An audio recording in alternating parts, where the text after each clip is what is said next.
The Game of Life and How to Play It by Florence Scovel Shinn. Chapter 1. The Game.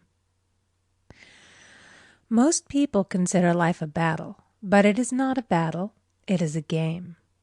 It is a game, however, which cannot be played successfully without the knowledge of spiritual law. And the Old and the New Testaments give the rules of the game with wonderful clearness.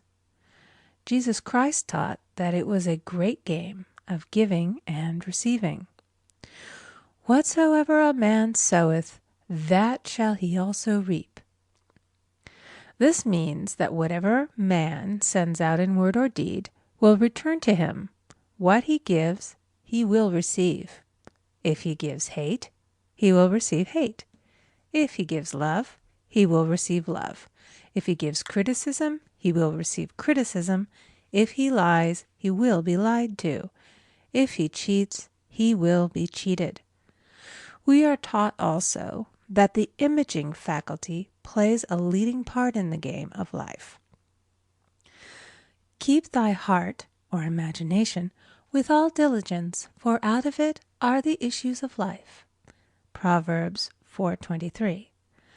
This means that what man images, sooner or later externalizes in his affairs. I know of a man who feared a certain disease.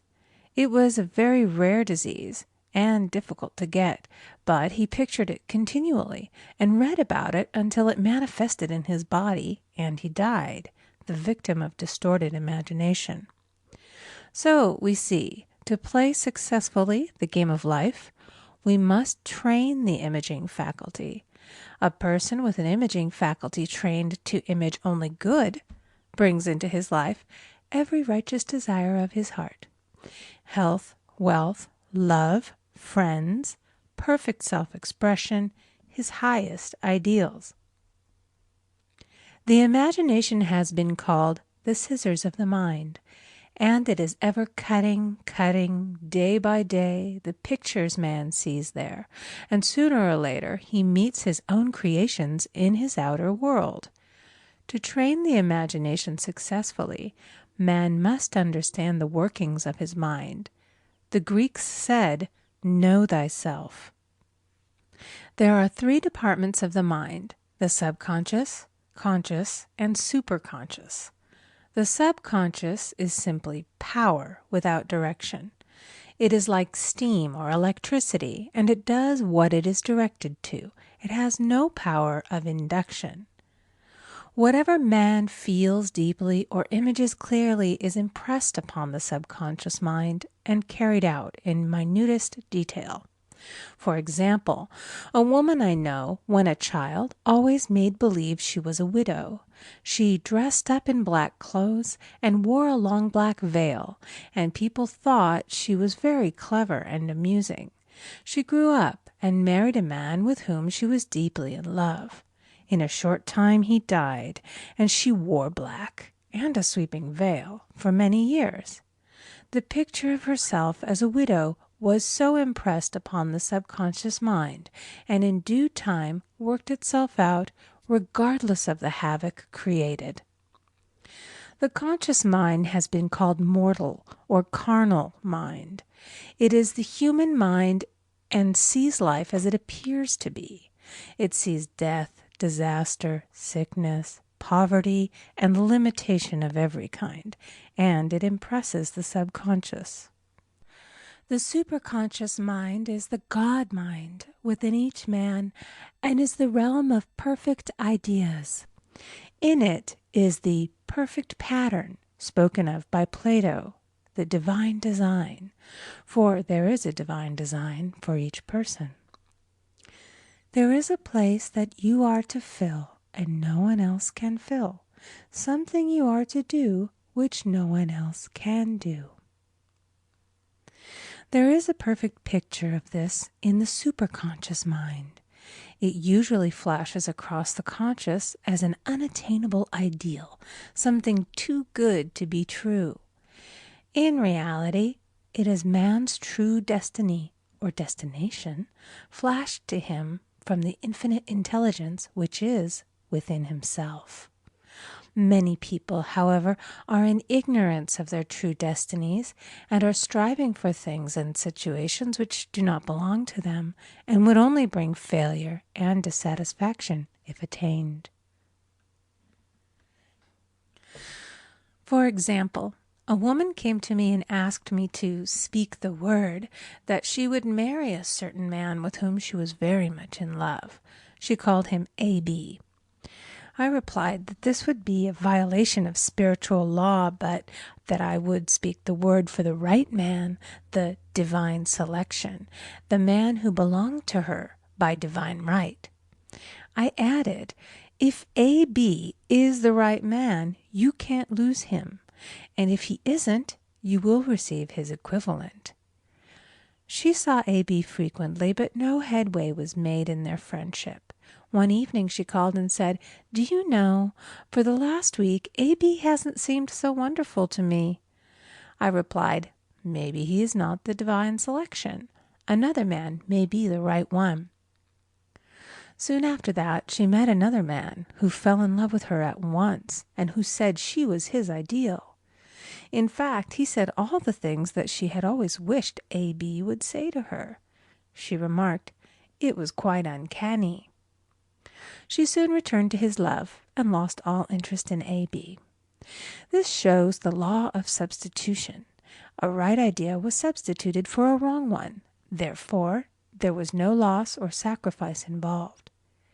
Jesus Christ said, "Seek ye first the kingdom of God and his righteousness, and all these things shall be added unto you."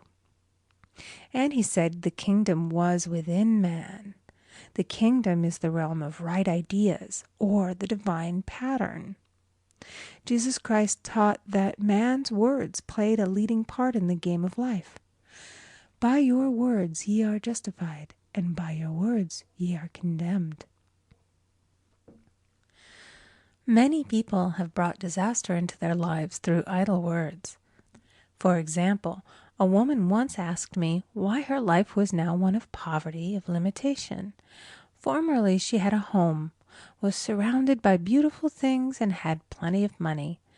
We found she had often tired of the management of her home and had said repeatedly, "I'm sick and tired of things. I wish I lived in a trunk." And she added, "Today I am living in that trunk."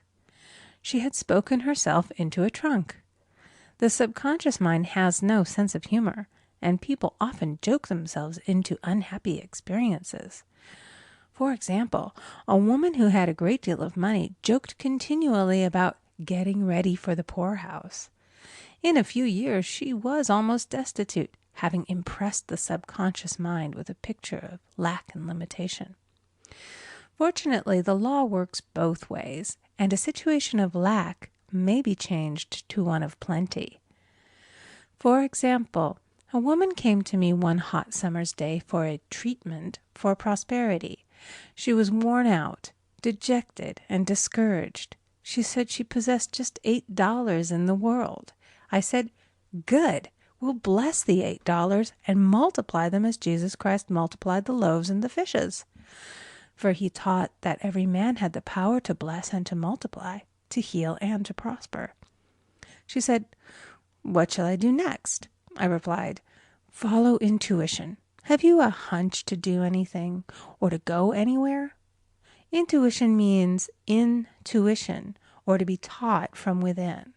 It is man's unerring guide, and I will deal more fully with its laws in a following chapter.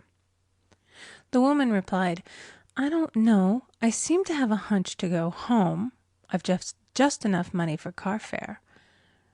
Her home was in a distant city and was one of lack and limitation, and the reasoning mind, or intellect, would have said, "Stay in New York and get work and make some money."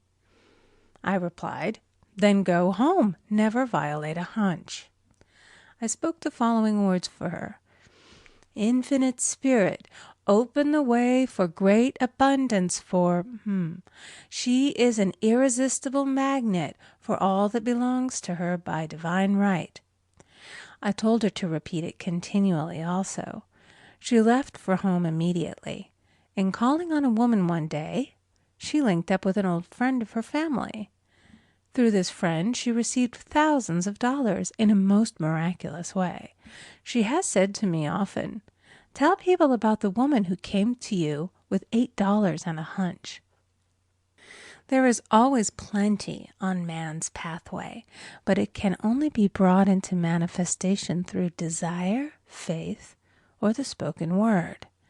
Jesus Christ brought out clearly that man must make the first move.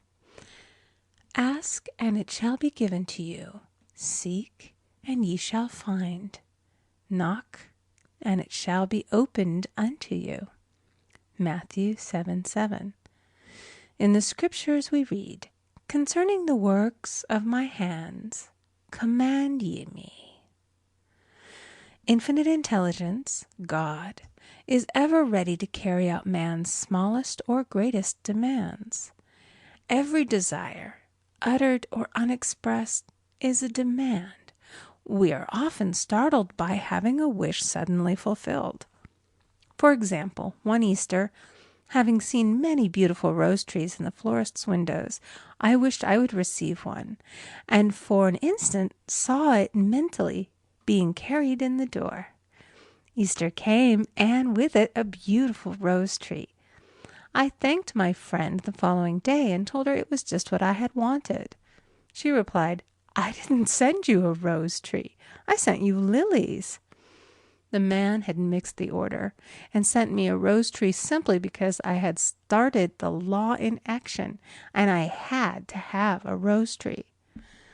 Nothing stands between man and his highest ideals and every desire of his heart but doubt and fear. When man can wish without worrying, every desire will be instantly fulfilled. I will explain more fully in a following chapter the scientific reason for this and how fear must be erased from the consciousness. It is man's only enemy. Fear of lack, fear of failure, fear of sickness, fear of loss, and a feeling of insecurity on some plane. Jesus Christ said, "Why are ye fearful, O ye of little faith?" Matthew 8:26. So we can see we must substitute faith for fear is only inverted faith. It is faith in evil instead of good. The object of the game of life is to see clearly one's good and to obliterate all mental pictures of evil.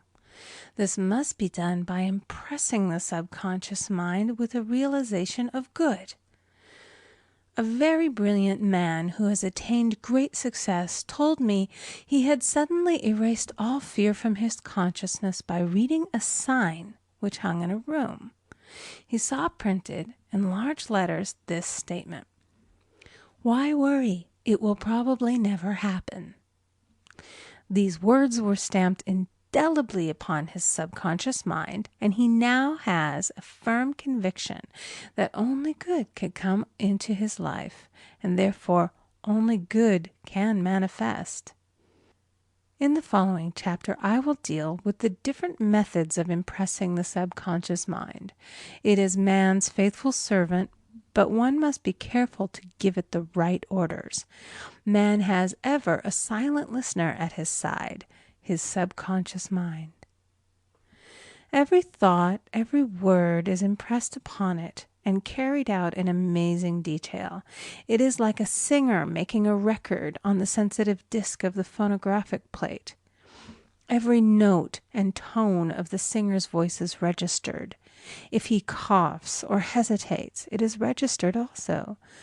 So let us break all the old bad records in the subconscious mind, the records of our lives which we do not wish to keep, and make new and beautiful ones.